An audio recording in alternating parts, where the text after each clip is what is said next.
Fan forum drama with Dejphon Chansiri. Shea Charles being recalled on that fan forum with Chansiri at midnight, and a 3-0 loss to Yorkshire rivals Leeds United yesterday. It's been a week that the Owls fans will certainly want to forget, but for me, it's raised some certain questions about their future. Hello everybody, welcome back to my channel. It is Conor McGilligan. Today we're going to be speaking about Sheffield Wednesday, potential choppy waters ahead, and what's next for the manager, Danny Röhl. Quickly recapping on the forum, we spoke about this, but a lot has been highlighted after yesterday's performance against Leeds United. Sheffield Wednesday fans in the ground with the yellow placards as well. It's been an absolute tumultuous week of turmoil in a strange sort of sense for Sheffield Wednesday, but a lot of their fans are just sort of used to it, I should say. 10 years of Chansiri at the helm, and this week he was talking about him and Danny Röhl not speaking since November. It's been transfer talk, of which, look, there hasn't been any movement on it. We're on the 20th of January. Still, Sheffield Wednesday don't seem any close to bringing anyone in. Röhl has spoken about it as well, which we're going to get into in just a second. And the lack of unity has just been absolutely amplified. Not only yesterday on the TV when Chris Waddle, former Wednesday player, was talking about it, but the Sheffield Wednesday fans were singing about it, holding signs about it. Röhl was asked about it. It just seems absolute chaos at the minute. The player reactions are something that you always need to focus on as well. Previous to the game starting yesterday, Josh Windass was speaking about Sheffield Wednesday, and he just said it's another day at Sheffield Wednesday. And he wasn't being disparaging there at all, Josh Windass. He wasn't saying it in sort of a negative stance. He kind of laughed it off. He jovially made that remark, but it did make you think, well, that shouldn't be another day at Sheffield Wednesday. That shouldn't be what's happening when you're 10th in the division, 4 points off the playoffs, and you've got a real top manager here, especially at this level, who's only going to go on to better things.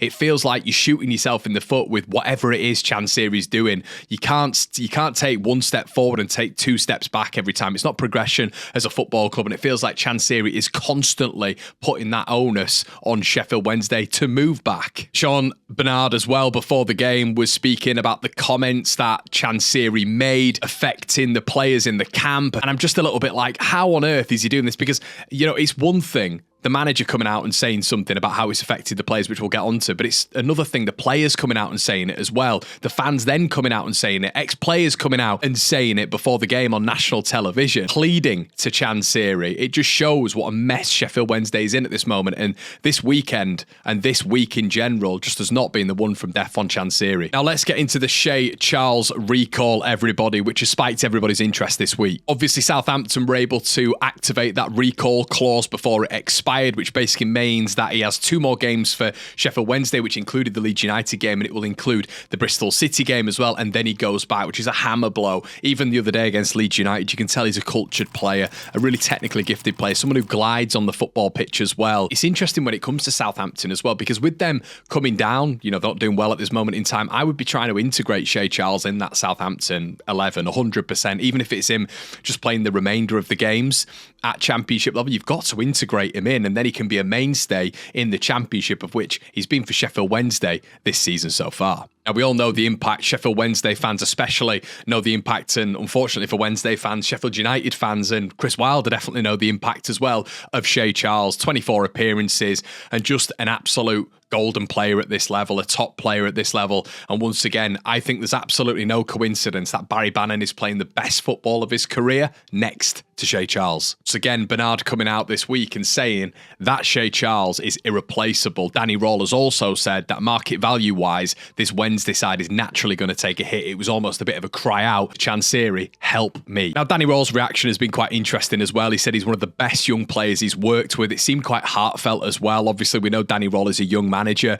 but Shea Charles is also a very young player. So with him coming into Sheffield Wednesday, him being a loan signing, the best loan signing they've brought in, Danny Röhl probably would have been working with him week in, week out to really get him to that next level, of which I feel Shea Charles has got to this season. So he'll feel a bit of personal pride with Shea Charles, but he'll definitely feel like a job there has been incomplete. And of course, the timing of this, Sheffield Wednesday going into the last 35% of the season, a midfielder down, someone who has forged a really good relationship with Player of the Month Barry Bannon, but someone who then isn't able to continue his development because Southampton have got that recall clause, they've met it, and obviously he's going back, but then he's not been assured at all that Wednesday are going to go out and replace that impact. So from a Chansiri standpoint, I just don't understand what he expects. It's naturally going to be a decrease in Sheffield Wednesday's performances. You can tell on a football pitch yesterday when they're playing together, Bannon and Shea Charles are the best technical footballers in that Sheffield Wednesday side for me anyway. Lowering that, and Röhl will know this, sorting that midfield, that defence out was priority number one when he came into Sheffield Wednesday. He's done that. And for one of the components to be leaving right now, I think is a big, big miss. And Chansiri has to do something in this window for me. And as I said, we're not focused on the time. You've got 35% left of the season. There is a system there for Sheffield Wednesday. They were cutting off Leeds United's passing lanes yesterday. They were pressing at the right moments. Every time Sam Byram had the ball, they were pressing and trying to recover the ball high, and they did recover the ball high. And Wednesday were not far off it. They were impressive yesterday, but they just don't have that individual quality to get you over the line. And unfortunately, it's not just making up the gap with Leeds United, it's making up the gap to the top six as well, which I do think they are Danny Röhl's ambitions. He's a very, very ambitious manager, and it'll look very good on his CV if he can get Wednesday into the top six. And they're only 4 points off it right now. The worst thing you can do is almost decrease that squad level in January, the winter window, when it comes to maybe selling to Premier League rivals, which sometimes you can't stop. But showing ambition, making sure you're still there for the fight, because let's be honest, Wednesday's recruitment hasn't just been done in the summer. You need to improve that side because it's not good enough in the winter window as well. And what we're seeing right now is an owner who is completely disconnected with the club, and he feels like it's not on a business level with Chansiri. It feels like after that 4-hour press conference the other day, he's taking it personally, and that is not a good look from the outside for Sheffield Wednesday, but it's not a good look from the inside as well, as you can tell by the player reactions, the managerial reactions. It's just not a prosperous environment for you to grow, and that's why ultimately I think Sheffield Wednesday will fall short, and probably fall short of the top 10 as well, because it just doesn't look like Chansiri is going to help the manager at all. It's just not good. Now, the Wednesday midfield, as we've mentioned previously, is going to be disrupted. Ingleson, Charles, obviously, Barry Bannon, it's going to be massively interrupted. And what do? You look at who they were bringing off the bench yesterday, and the bench isn't exactly, steadfast when it comes to quality. Obviously Michael Smith wasn't available yesterday, but when you look at the bench options, they're bringing on Ugbo, they're bringing on Patterson as well. These aren't players that you bring on with the greatest of respect for a top six charge. That needs to be noted by the chairman, and Danny Röhl will know that as well. What I will say about Leeds United is they took Sheffield Wednesday's soul away from them really when they brought the substitutes on, and Wednesday can't really compete. But when I'm looking at some of the top six clubs as well, and teams like West Bromwich Albion, teams like Middlesbrough, they can bring better players off the bench. That's who Sheffield Wednesday should be looking at and thinking, can we take your position? With only been 4 points off, that should be the ambition, and presumably that's Röhl. But Chansiri has to start addressing that midfield. The midfield is the hub, it's the IQ, it's the brain, and lack of transfer activity. It's not using a brain by Chansiri, is it? An early mistake by James Beadle yesterday in the net. To be honest, I didn't think it was. I thought he did well to get down to it. The ball ricocheted to Manor Solomon, but I thought Beadle, his time at Sheffield Wednesday, he's been a really decent goalkeeper, and I think Leeds United have seen more errors in goal for them than Beadle has caused for Sheffield Wednesday. So listen, I don't think that was a mistake, and overall I think they did pretty well yesterday. And late goals by Laji Ramazani and Al Tanaka changed the fortune. Was it a 1-0 game? It probably was. Wednesday had a good portion of the game, but you've got to look at Danny Röhl's tactical approach. I think this is the thing, how pragmatic he is in-game, how he can change it, how proactive he is with his substitutions, making changes early on, bringing players on, looking to infiltrate the game. He brought Marvin Johnson on that left-hand side. It changed the game. It made Wednesday a little bit wider. It was difficult then for Leeds to get that pressing action in the middle of the field. And I think he's able to do that on a consistent basis where it's actually really, really impressive to watch. So, yeah, aiding him is only going to aid Sheffield Wednesday. Now, the reports of the clause are really interesting. Now, Alan Nixon, a journalist in sort of the Sheffield area, was mentioning that Danny Röhl wants a $5 million release clause put into his contract. And what does this mean for the club? Well, he's probably just getting sick of it. And as much as Wednesday fans were singing about him yesterday, as much as they absolutely adore him, they're all backing him, it doesn't mean a lot if the working conditions aren't right and your boss just isn't giving you the tools that you need and you're working your arse off to try and get your club to a certain level. And to be quite honest, the chairman's just been petulant and acting like a 15-year-old boy. There's nothing else he can do. And that's probably why he's looking at, he needs that release clause met at some point, because Sheffield Wednesday, there could be a prosperous and an environment of which you can grow, but that's just not going to be the case with a chairman like that. I think it's actually impossible to grow under a chairman like that. Carvajal was able to do it to a degree, obviously, and that's probably the last managerial success. Maybe Darren Moore to an extent. Danny Röhl is the best out of them all, best tactical manager out of them all, and I just feel it's such a missed opportunity right now. The good thing, I guess, for Sheffield Wednesday is if they get £5 million for Danny Röhl, it's some decent money to put into transfers and potentially a new manager. But the negatives outweigh the positives for me. I think, if they can keep hold of Danny Röhl and just help him with some half-decent additions, I think Danny Röhl will do really well for Sheffield Wednesday and end up in the playoffs. I think that would happen. Now, we're obviously going to come back to Danny Röhl here, but, if there's a $5 million release clause in his contract, it posts more questions. Is he in it for the long haul?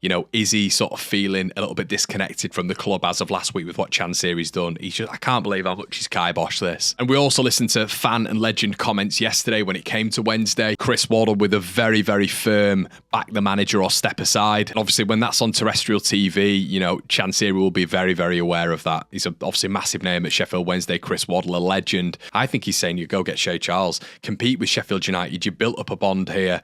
And the thing is, they're all singing his name yesterday.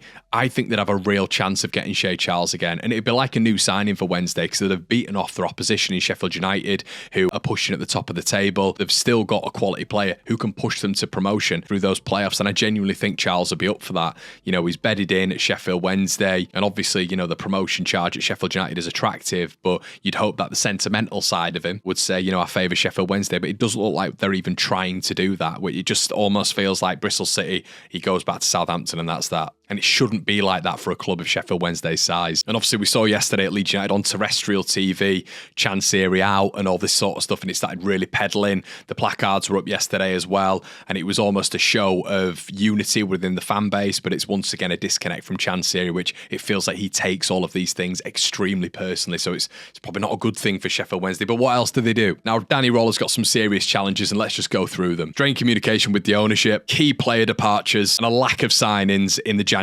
window. Now, I absolutely praise Danny Röhl. I absolutely praise Danny Röhl for his unity and connection with the fans, but ultimately, I think this is just going to end up in absolute failure under this ownership. I just don't see how they can develop as a football club when you just get Chansiri with these regular outbursts. And for me, right now, lack of ambition. It's almost just like, Danny Röhl, you go and do what you do, and we'll just be in the background here and let's hope. And you just can't do that. I think the foundation has got to be strong. There's got to be a skeleton, a framework, a structure there for the manager to succeed, 100%. And I think for Sheffield Wednesday to thrive, it needs more than just talent on the pitch. And as we've just mentioned, it needs leadership. And right now, it feels like both the manager and the fans deserve a lot better. But what do you guys think about the drama at Hillsborough? Would you stick with Danny Röhl? Wednesday fans, let me know in the comment section below. Championship fans, let me know in the comment section below. What on earth did they do right now? Because this guy seems to say that he wants to sell all the time. He's been there since 2015. No viable buyers coming in. Danny Röhl with a suspected release clause in his contract. Key players leaving. There might be more going as well. It's just chaos at Sheffield Wednesday. But as Josh Windass says,